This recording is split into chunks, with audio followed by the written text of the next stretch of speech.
Hi friends, good afternoon. मैं और मेरी प्रिंसेस गॉड विल बहुत अच्छे हूँ। आई होप आप सभी अच्छे होंगे, स्वस्थ होंगे, मंगलमय होंगे। करीब गाइज अभी मैं आपको बता दूँ, करीब अभी 3 बज रहे हैं और मैंने 2 बजे के करीब मैंने अपना लंच भी कर लिया था, क्योंकि हस्बैंड आ गए थे तो हमने लंच भी साथ में कर लिया। और फिर हमारी प्रिंसेस उसने भी लंच कर लिया है, मैंने उसे भी लंच करा करके उसे सुला दिया है।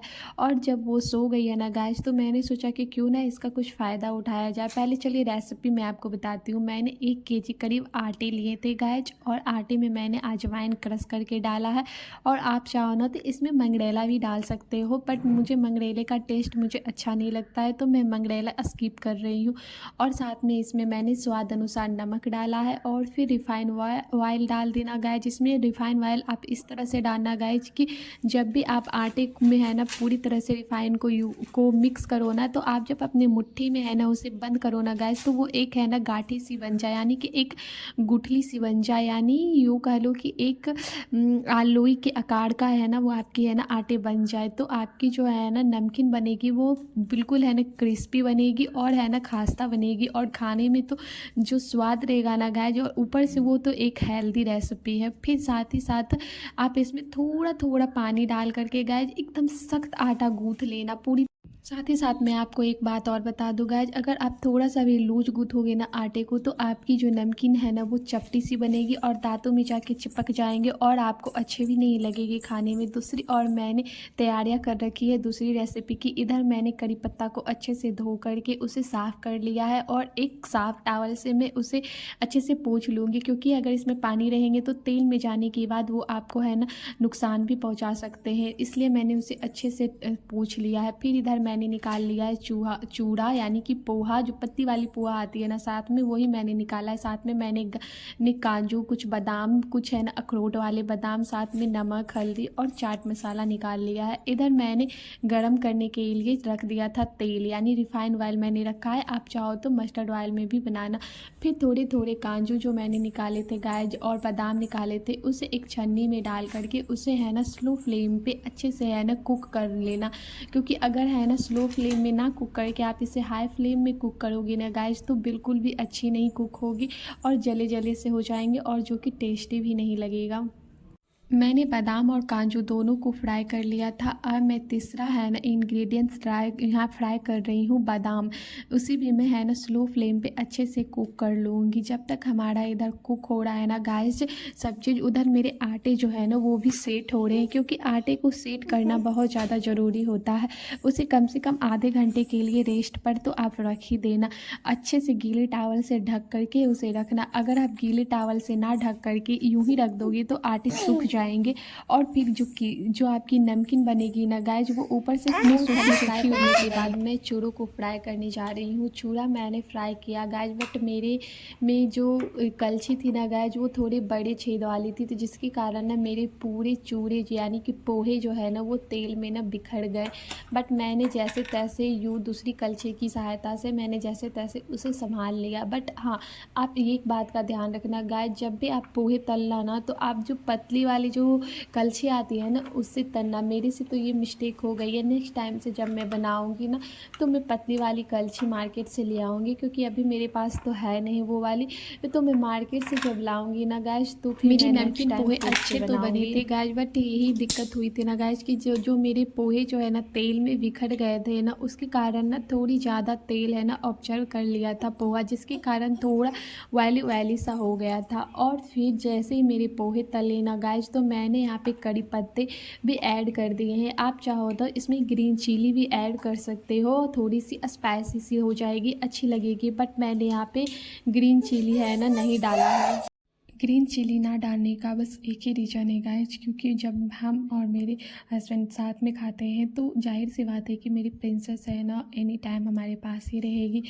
तो ऐसा तो हो नहीं सकता है ना गाइज कि आप खाओ और आपके बच्चे हैं ना एक भी बाइट मुंह में ले नहीं, ऐसा हो नहीं सकता है। अगर वो हमारी प्रिंसेस मुंह में ले लेती है ना तो फिर वो बहुत ज़्यादा रोने लगती है, और मैं इसी कारण से ना मैंने ग्रीन चिली नहीं डाला है। और साथ में यहाँ पे मैंने सभी चीज़ों को भून कर करके इसमें मैंने ऐड किया है थोड़ी सी नमक, अपने स्वाद अनुसार आप नमक ऐड कर ले और साथ में चाट मसाला ऐड कर ले और उन्हें अच्छे से सबको मिक्स कर ले। और साथ ही साथ मैं आपको एक और टिप दे दूँ गाइज कि अगर आपको है ना इसमें थोड़े ऑयली हो गए हो ना, तो आप है ना पेपर बिछा दें और पेपर पे डाल दें, थोड़ी सी है ना आपके तेल जो है पेपर पे ऑब्जर्व कर लेंगे। जैसे ही मेरे चिवड़ा बन चुके थे गाइज, मैंने इधर से जो अपने आटे को सेट करने के लिए छोड़ रखा था उसे भी मैं छोटी छोटी पहले मैं लोइयाँ बना लूँगी। इसकी मैंने 5-6 लोइयाँ बनी है और उसके बाद में इसे स्लो है ना अच्छे से है ना प्रेस करते हुए है ना इसे दबा करके बेल लूँगी। और ये एकदम थिकनेस होनी चाहिए इसकी, जो है ना मोटाई है ना थोड़ी होनी चाहिए, क्योंकि एकदम ना पतली हो इसकी मोटाई और ना ही एकदम से है ना मोटी हो, बीच वाली मीडियम साइज की हो ना इसकी मोटाई आप रखना, तभी आपकी नीमकी ना क्रिस्पी और खस्ता बनेगी और टेस्टी भी लगेंगी खाने में।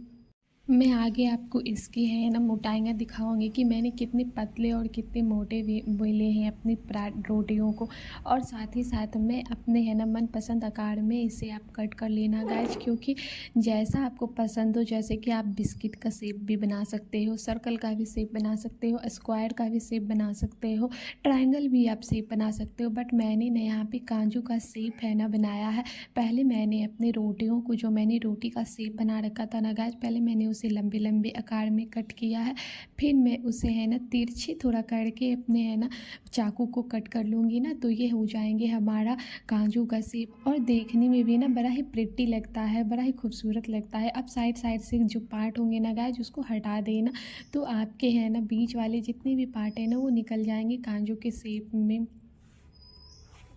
जैसे जैसे मेरी नमकीन कटती गई गाइज, मैंने अपने है ना सारे नमकीन को कट करके पहले एक साइड कर लिया था गाइज। उसके बाद में धीरे धीरे है ना इसे है ना तलती जाऊंगी, क्योंकि इस एक बार आप कट कर लो ना तो आप है ना इसे आराम से है ना तलते रहोगे, क्योंकि है ना गाइज ऐसा होता है ना कि ये जो नमकीन है ना आपको पूरी स्लो फ्लेम पे बनेगी और ये टाइम टेकिंग नमकीन है।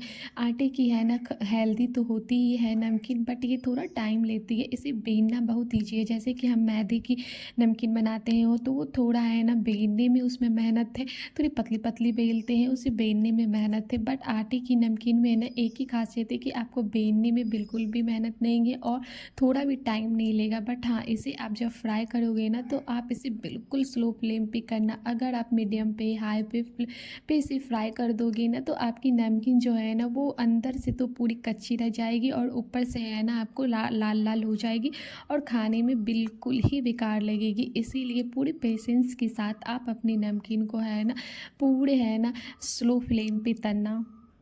इसी तरह से मेरी सारी नमकीन है ना धीरे धीरे मैंने तल लिया था और इसी बीच में मम्मा की प्रिंसेस भी जग गई थी, तो मैंने उसे भी पैम्पर किया और साथ ही साथ अपने है ना नमकीन को भी है ना यहाँ पे है ना फ्राई किया। और साथ ही साथ आपको है ना मेरा चैनल अच्छा लगता हो गाइज तो आप मेरे चैनल को एक लाइक शेयर एंड सब्सक्राइब करना बिल्कुल भी ना भूले। और यहाँ मैं दिखा रही थी ना गाइज आपको कि मैंने है ना छोटी छोटी पीसेस कट कर लिए हैं, एकदम नन्ही नन्ही बारीकी सी मैंने पीसेस कट कर लिए। ये मैंने ना अपने प्रिंसेस के लिए कट कर लिया है, क्योंकि मेरी प्रिंसेस जो है ना वो भी खाती है, मैं उसे कभी कभी है ना फ्राई चीज़ें भी दे दिया करती हूँ, क्योंकि बच्चे हैं उसका भी मन करता है। तो यहाँ देखो मैंने जो अपने लिए नमकीन बनाई थी वो, और वहाँ पे मैंने अपने प्रिंसेस के लिए नमकीन बनाया था, क्योंकि इतने लंबे लंबे ना उसकी तीत से है ना कटेंगे नहीं या नहीं कटेंगे, मैं थोड़ी कन्फ्यूजन में थी, इसलिए मैंने छोटे छोटे पीसेस भी कट करके अपने प्रिंसेस के लिए रेडी कर लिया था। वो भी देखने में ना काफ़ी सुंदर लग रहा था। आपको मेरी ये रेसिपी कैसी लगी, अच्छी लगी है तो लाइक कर देना और साथ ही साथ मेरे चैनल को सब्सक्राइब कर लेना। तब तक के लिए bye bye and take care. और साथ ही साथ मैं अपने सारे नमकीन को एक एयर टाइट डब्बे में कंटेनर में पैक करके रख रही हूँ। Bye bye and take care.